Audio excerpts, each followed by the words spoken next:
आज का टॉपिक है हमारा रैम के बारे में, जिसमें हमने ये देखना है कि हम स्टोरेज हार्डवेयर कौन कौन सी अपने कंप्यूटर में हम इस्तेमाल करते हैं। तो स्टोरेज हार्डवेयर हमारी वो डिवाइसेस होती हैं जो हमारे कंप्यूटर में डाटा को स्टोर करने के लिए इस्तेमाल होती हैं। तो कंप्यूटर की स्टोरेज के हवाले से बात की जाए तो कंप्यूटर की स्टोरेज बेशुमार डिवाइस, जैसे अभी आप अपने सामने ये डायग्राम देख रहे हैं जिसमें आपको ये मेमोरी कार्ड नजर आ रहे हैं डिफरेंट टाइप्स के, आपको यूएसबी नजर आ रही है, आपको सीडी नजर आ रही है, आपको हार्ड डिस्क नजर आ रही है। तो ये तमाम की तमाम क्या है, स्टोरेज हार्डवेयर, इनकी मदद से कंप्यूटर में डाटा को स्टोर किया जाता है।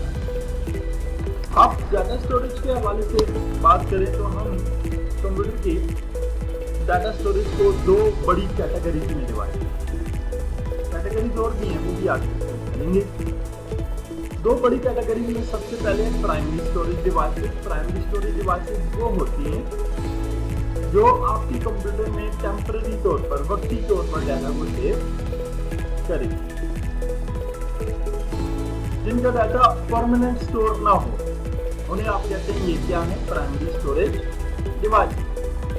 उसमें हमारे पास आ जाती है रैम और रोम। दूसरी हमारे पास वो डिवाइसेस होती हैं जो सेकेंडरी स्टोरेज डिवाइसेस कहलाती हैं। सेकेंडरी स्टोरेज डिवाइसेस वो डिवाइसेस होती हैं जो आपके कंप्यूटर में परमानेंटली डाटा को स्टोर करती है, मुस्तकिल तौर पे डाटा को स्टोर करती है। तो सेकेंडरी स्टोरेज की डिवाइसेस की अगर लिस्ट बनाने लग जाए तो बेशुमार डिवाइसेस होती हैं। 6 मेजर डिवाइसेस हैं: hard disk, CD disk, floppy disk, USB disk, removable disk और ब्लू-रे डिस्क। इन डिवाइसेस को आप कहते हैं ये सेकेंडरी स्टोरेज डिवाइसेस हैं या परमानेंट स्टोरेज डिवाइसेस। अब बात करते हैं जी प्राइमरी स्टोरेज डिवाइसेस में। सबसे पहली डिवाइस है रैम। रैम का मतलब क्या होता है? रैम ऐसी होती है, शक्ल में आप देख सकते हैं मुख्तलिफ किस्म की रैम्स की, यहाँ पे मैंने पिक्चर्स लगाई हुई हैं। रैम का मतलब है रैंडम एक्सेस मेमोरी। अच्छा, सबसे पहले तो रैंडम एक्सेस के बारे में बात कर लेते हैं कि ये क्या होता है। ठीक है, तो कंप्यूटर साइंस में हमारे पास डाटा की एक्सेस के दो मेथड्स हैं। एक होता है सीक्वेंशियल एक्सेस और एक होता है रैंडम एक्सेस। सीक्वेंशियल एक्सेस क्या है? मिसाल के तौर पर मेरे डेस्कटॉप पे ये फोल्डर्स पड़े हुए हैं, एक तरतीब में पड़े हुए हैं। मैं कहता हूं ये मैंने फोल्डर नंबर 3 खोलना है। अगर यहां पर सीक्वेंशियल एक्सेस है तो मुझे पहले फोल्डर नंबर 1 को खोलना होगा, फिर फोल्डर 2 को और फिर फोल्डर नंबर 3 को। प्रैक्टिकल एग्जांपल, आजकल वो टेप के अंदर जो कैसेट होता है, मैग्नेटिक टेप का कैसेट, उसमें एक साइड पे 5 सॉन्ग्स होते हैं। अगर आपने सॉन्ग नंबर 5 सुनना है तो आपको पिछले 4 सॉन्ग्स या तो सुनने पड़ेंगे या उन फाइल्स को आगे करना पड़ेगा, ठीक है, फॉरवर्ड करना पड़ेगा। तो ये होता है सीक्वेंशियल एक्सेस। दूसरा होता है रैंडम एक्सेस। रैंडम एक्सेस का मतलब ये है कि जब आपका दिल चाहे, जिस चीज का आपको दिल चाहे, आप उसको एक्सेस करें। मिसाल के तौर पर यहाँ मेरे पास ये 10-12 फाइल्स हैं, मैं खोलना चाहता हूँ किसी भी एक फाइल को, जस्ट डबल क्लिक करूंगा और मुझे किसी और फाइल पे जाने की जरूरत नहीं, वो फाइल मैंने एक्सेस कर ली। That is known as random access. तो रैम हमारी रैंडम एक्सेस मेमोरी है, यानी कि इसके कंटेंट्स को आप रैंडमली एक्सेस कर सकते हैं। अब रैम हमारे कंप्यूटर में होती क्यों है, इसका फंक्शन क्या है? ये हमारे कंप्यूटर की मेन मेमोरी है, ये हमारे कंप्यूटर की प्राइमरी मेमोरी है। मेन मेमोरी या प्राइमरी मेमोरी होने की वजह से हमारे कंप्यूटर में इसके डिफरेंट फंक्शंस होते हैं। तो रैम जो होती है, जैसे हमने बात की कि ये जी क्या करेगी जी, हमारे कंप्यूटर में एज अ मेन स्टोरेज काम करेगी। तो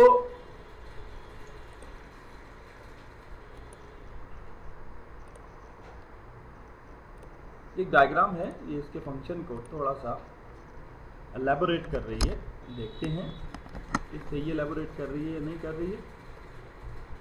आपका जितना भी इनपुट होता है कंप्यूटर का, वो सबसे पहले आता है रैम के पास। तो इसका पहला फंक्शन हो गया, ठीक है, कि रैम क्या करती है जी, it hold data for process, ठीक है जी।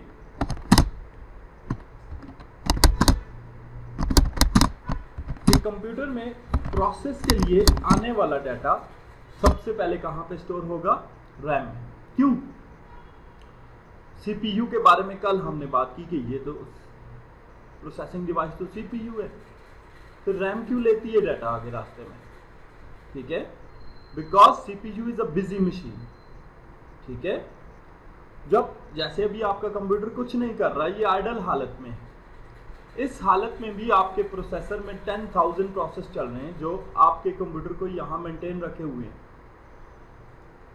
ऊपर से एक प्रोसेस और जाएगा तो वो तो हैंग हो जाएगा। तो इस चीज से बचने के लिए रैम लगाई गई है। ऐसे एक आदमी है जो पहले से परेशान है बहुत ज्यादा, बहुत सारे कामों में फंसा हुआ है, उसको एक नया टास्क दे दिया जाए तो वो तो डिस्टर्ब हो जाएगा। सेम सीपीयू का भी हालत है। तो रैम क्या करती है जी, वक्ती तौर पे डाटा को अपने पास रख लेती है क्यू में।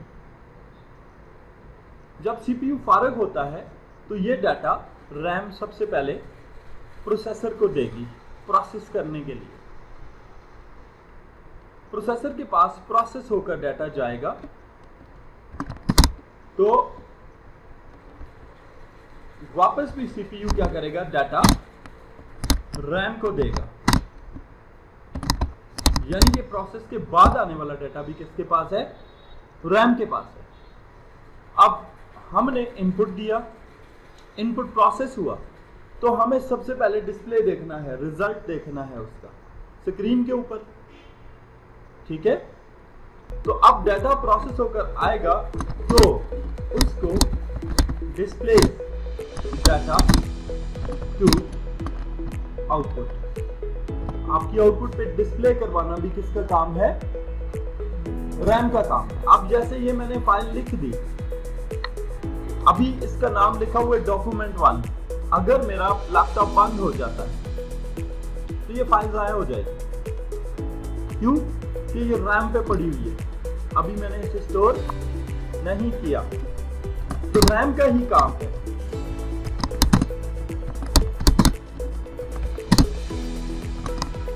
कि ये आपकी सेकेंडरी स्टोरेज के अंदर डाटा को स्टोर करती है।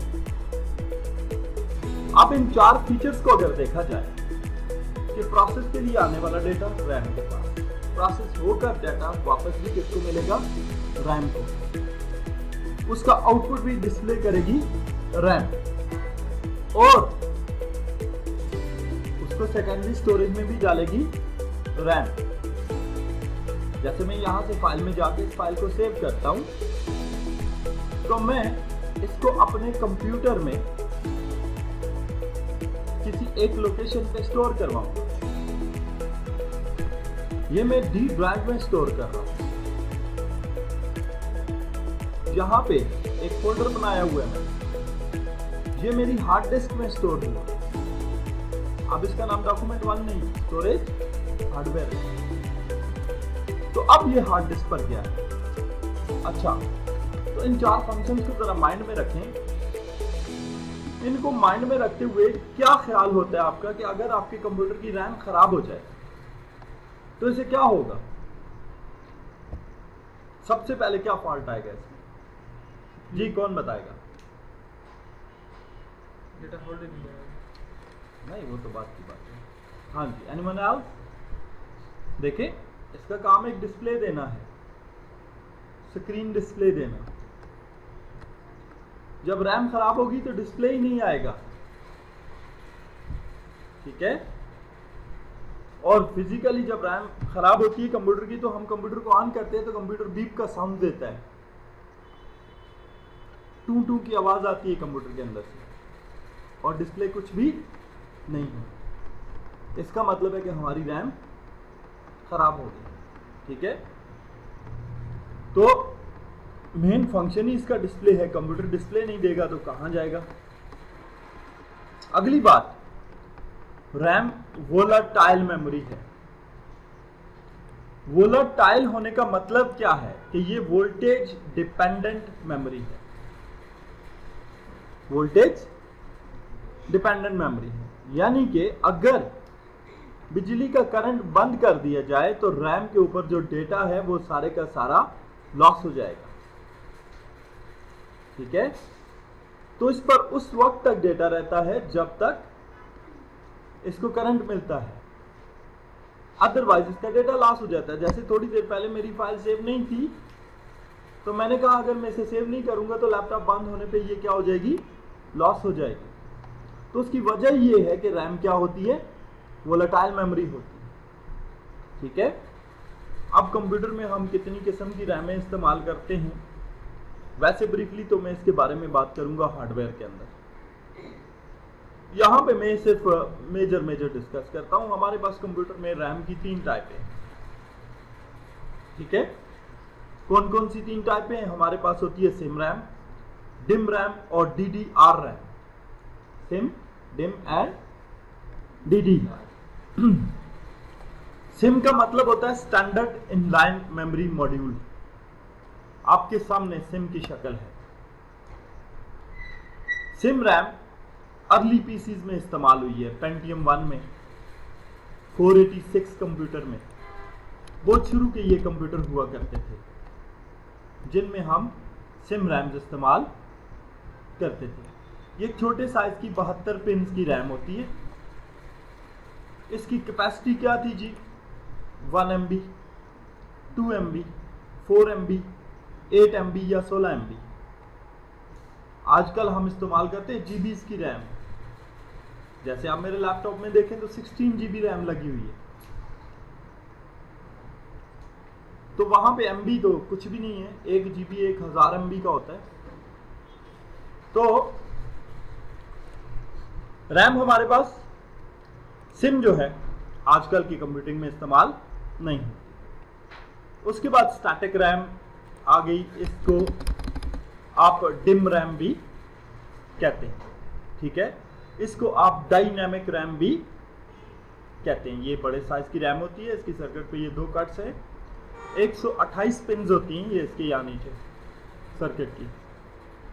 ठीक है, तो ये जो रैम है साइज बड़ा होने के साथ साथ स्टैंडर्ड रैम भी कहलाती है, SD रैम भी कहलाती है, S रैम भी कहलाती है और डिम रैम भी कहलाती है। ये आपको मिलती है जी 32 MB, 64 MB, 128 MB, 256 MB, 512 MB और ज्यादा से ज्यादा 1 GB तक कैपेसिटीज में।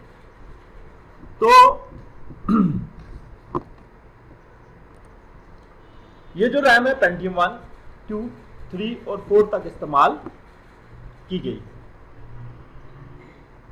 उसके ऊपर के कंप्यूटर्स में इसे इस्तेमाल नहीं किया गया जो आजकल के कंप्यूटर्स है। आजकल DDR रैम का दौर है। DDR का मतलब है dual data retrieval. Latest and fastest of all. ये आपको मिलेगी 1 GB, 2 GB, 4 GB, 8 GB, 16 GB, 32 GB और 64 GB साइजेस में। इसकी किस्में DDR1, DDR2, DDR3, DDR4, DDR5। ये DDR रैम की शक्ल है। DDR रैम जो होती है ये आजकल के कंप्यूटर्स में पेंटियम 4 से ऊपर के कंप्यूटर्स में dual core, core two duo, quads core, core i3, core i4, core i5, core i7, core i9 में इस्तेमाल होती है। उससे छोटे कंप्यूटर्स में इस्तेमाल नहीं होती। अब यहाँ मैं बात करते हुए रैम के बारे में 2-3 चीजें मैंने डिस्कस की। मैंने कहा जी रैम की कैपेसिटी होती है, रैम की बस स्पीड होती है। आप में से किसी ने नहीं पूछा ये क्या होता है। तो माइंड को हाजिर रखेंगे। ठीक है, जिस चीज को मैंने एक्सप्लेन नहीं किया आप लोगों ने भी नहीं पूछा। तो कैपेसिटी क्या होती है? कैपेसिटी हम कहते हैं जी space of data storage on RAM is called capacity, क्योंकि ये तो स्टोरेज डिवाइस है ना, तो स्टोरेज डिवाइस की कैपेसिटी होती है। ठीक है, तो रैम की डाटा स्टोरेज जो स्पेस होती है वो उसकी कैपेसिटी कहलाती है, ये एमबी में मेजर होती है। जैसे जी हमने बात की 2 MB की रैम है जी, 4 MB की रैम है, 16 MB की रैम है, 32 MB की रैम है, 1 GB की रैम है, 16 GB की रैम है, 64 GB की रैम है। दूसरी चीज होती है बस स्पीड। बस स्पीड क्या है? वो स्पीड जिससे रैम डाटा प्रोसेसर को सेंड करती है और प्रोसेसर से रिसीव करती है। Speed of data flow on RAM is called बस स्पीड। तो बस स्पीड इसकी होती है पीसी में पर साइकिल या MB पर सेकंड में। अब थोड़ी सी एक बात और कर लेते हैं कि हमारे पास रैम सपोर्ट क्या होता है। रैम सपोर्ट का मतलब है कि कौन सा कंप्यूटर कितनी रैम को सपोर्ट करता है।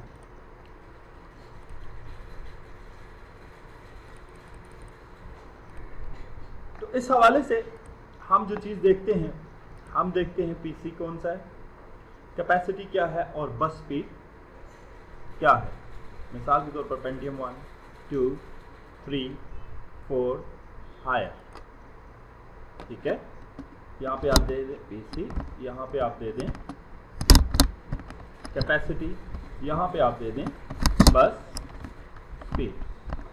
अगर आप बात करते हैं पेंटियम 1 की, तो पेंटियम 1 जो होता है वो छोटी से छोटी रैम को भी सपोर्ट करता है। मिसाल के तौर पर 16 MB की रैम इसमें लगा सकते हैं, 32 MB की रैम इसमें लगा सकते हैं, 64 MB की रैम इसमें लगा सकते हैं, जिसकी बस स्पीड क्या होगी 64 MB पर सेकेंड या 64 PC भी कहते हैं। अब बात करते हैं जी इससे हायर जो है वो तो है पेंटियम 2। पेंटियम 2 जो है मिनिमम 32 MB, इसके अलावा 64 MB भी सपोर्ट करता है। इसके अलावा 128 MB भी सपोर्ट करता है और 256 MB भी आप अटैच कर सकते हैं पेंटियम 2 कंप्यूटर में, जो या तो होगी 64 PC में या होगी 100 PC में, यानी 100 MB पर सेकंड। इसके बाद आ जाता है Pentium 3। Pentium 3 minimum 64 MB RAM support करता था। उसके बाद 128 MB भी आप इसमें अटैच कर सकते थे। 256 MB भी पेंटियम 3 के लिए सूटेबल है, 512 MB भी पेंटियम 3 के लिए सूटेबल है और ज़्यादा से ज़्यादा 1024 MB यानी कि 1 GB पेंटियम 3 में अटैच हो सकती है। पेंटियम 3 की बस स्पीड या तो 100 PC होती है या 133 PC होती है। अब बात करते हैं जी पेंटियम 4 की। पेंटियम 4 जो कंप्यूटर थे इनमें आप 256 MB, 512 MB, 1 GB, 2 GB, इसके ऊपर की रैम नहीं अटैच कर सकते। बस स्पीड 100 PC या 133 PC। उसके बाद हायर कंप्यूटर जो आजकल के कंप्यूटर हैं इनमें मिनिमम 1 GB है। आप 2 GB भी अटैच कर सकते हैं, 4 GB भी अटैच कर सकते हैं, 8 GB भी अटैच कर सकते हैं, 16 GB भी अटैच कर सकते हैं, 32 GB भी अटैच कर सकते हैं, 64 GB भी अटैच कर सकते हैं। यानी जितनी आपके अफोर्डिंग पावर है उतनी बड़ी रैम आप आजकल के कंप्यूटर में अटैच कर सकते हैं। और आजकल की रैम जो DDR की बस स्पीड कंफर्म PC133 होती है। तो रैम के बारे में आज का हमारा टॉपिक था।